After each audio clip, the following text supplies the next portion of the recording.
Assalamualaikum warahmatullahi wabarakatuh. Perkenalkan, kami dari kelompok 4 yang beranggotakan Iklima Zalianti, Utbianti Sugianto, Della Larasepta, Anggun Permatasari, Cahyo Pujo Sloko. Pada kesempatan kali ini, kami akan membahas genetika pada mata kuliah biologi umum. Setiap makhluk hidup di dunia ini memiliki penampakan fisik atau fenotip yang dikendalikan oleh rangkaian perintah kimia. Di dalam setiap sel makhluk hidup terdapat sebuah inti yang memuat serangkaian kimia asam yang disebut dengan DNA. DNA pada setiap makhluk hidup disimpan dalam suatu wadah yang disebut dengan kromosom. Tiap kromosom menyimpan DNA yang mempunyai tugas khusus untuk mengatur bentuk fisik tubuh. Jumlah kromosom pada tiap spesies berbeda. Oleh sebab itu, tidak semua makhluk hidup bisa melakukan perkawinan antar spesies, karena tiap kromosom dari sperma harus mendapat pasangan kromosom lain dari sel telur. Gen adalah unit pewarisan sifat bagi organisme hidup. Bentuk fisiknya adalah urutan DNA yang melekat atau berada di suatu protein polipeptida atau seuntai RNA yang memiliki fungsi bagi organisme yang memilikinya. Batasan modern gen adalah suatu lokasi tertentu pada genom yang berhubungan dengan perwarisan sifat dan dapat dihubungkan dengan fungsi sebagai regulator atau pengendali sasaran transkripsi atau peran-peran fungsional lainnya. Penggunaan gen dalam percakapan sehari-hari, misalnya gen cerdas atau gen warna rambut, seringkali dimaksudkan untuk alel pilihan variasi yang tersedia oleh suatu gen. Meskipun ekspresi alel dapat serupa, orang lebih sering menggunakan istilah alel untuk ekspresi gen yang secara fenotipik berbeda. Itulah yang disebut dengan perwarisan sifat oleh gen. Gen adalah materi genetik yang tersusun atas DNA yang berada pada kromosom, dilansir dari National Human Genome Research Institute. Gen adalah unit dasar pewarisan genetik yang diturunkan dari orang tua untuk keturunannya. Gregor Mendel telah berspekulasi tentang adanya suatu bahan yang terkait dengan suatu sifat atau karakter di dalam suatu tubuh individu yang dapat diwariskan dari satu generasi ke generasi berikutnya. Ia menyebutnya dengan faktor. Pada saat itu, DNA sudah ditemukan dan diketahui hanya berada pada kromosom, tetapi orang belum menyadari bahwa DNA terkait dengan gen melalui penelitian Oswald Avery terhadap bakteri. Setelah itu, barulah orang mengetahui bahwa DNA adalah bahan genetik. Baik, selanjutnya ada hukum genetika. Gen adalah suatu unit fungsional dasar hereditas yang merupakan titik vokal dalam ilmu genetika modern. Pada semua cabang-cabang ilmu genetika, gen merupakan benang merah yang mempersatukan keberagaman dalam pelaksanaan percobaan. 1. 2. Para ahli ilmu genetika memiliki perhatian yang sangat besar terhadap transmisi gen dari generasi ke generasi, struktur fisik gen, variasi dalam gen, dan terhadap cara bagaimana gen menurunkan sifat-sifat dari sebuah spesies.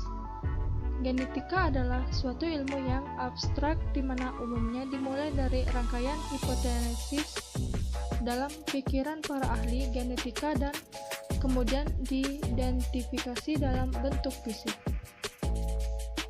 Genetika adalah suatu ilmu yang abstrak di mana umumnya dimulai dari rangkaian hipotesis dalam pikiran para ahli genetika dan kemudian diidentifikasi dalam bentuk fisik.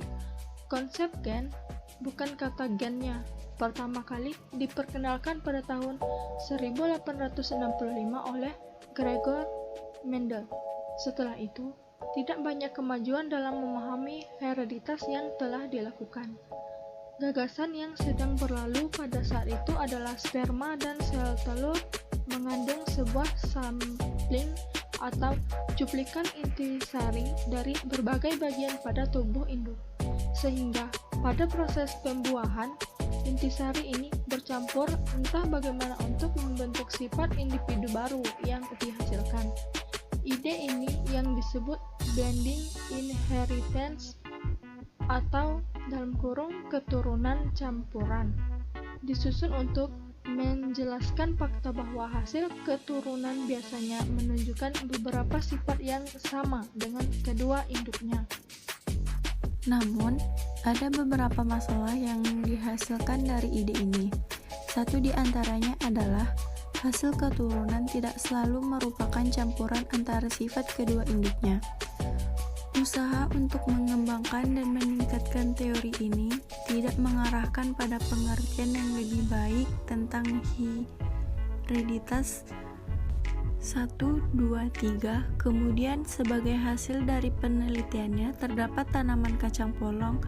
Model pengajuan teori alternatif yaitu particulate inheritance atau inheritan partikulat.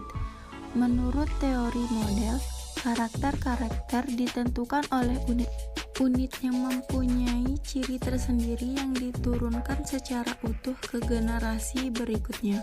Model ini dapat menjelaskan berbagai hasil pengamatan yang tidak dapat menjelaskan oleh teori keturunan campuran. Teori model juga dapat digunakan dengan baik sebagai kerangka untuk pengertian tentang monakisme, hereditas lebih lanjut dan terinci. Kemudian, pengertian kromosom. Kromosom berasal dari dua kata, yaitu kroma atau warna dan soma, badan. Istilah ini muncul karena bagian ini akan jelas terlihat di bawah mikroskop apabila diberi zat warna.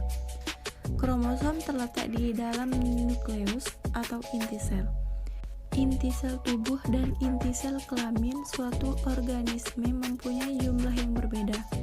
Kromosom yang terletak di dalam inti sel tubuh bersifat haploid atau 2N, sedangkan yang terletak di dalam inti sel kelamin atau gamet bersifat haploid atau N. Jumlah kromosom pada sel tubuh manusia sebanyak 46 atau 23 pasang, sedangkan pada sel kelamin, sperma atau ovum sebanyak 23. Dalam setiap kromosom manusia terdapat ribuan gen. Selanjutnya ada kromosom. Pengertian kromosom adalah struktur benang dalam inti sel yang bertanggung jawab dalam sifat keturunan atau hereditas. Kromosom adalah khas makhluk hidup. Di dalam inti sel terdapat kromosom. Di dalam kromosom terdapat gen atau faktor pembawa sifat keturunan. Dengan demikian, individu baru hasil perkembangbiakan generatif membawa kedua sifat induknya sepasang.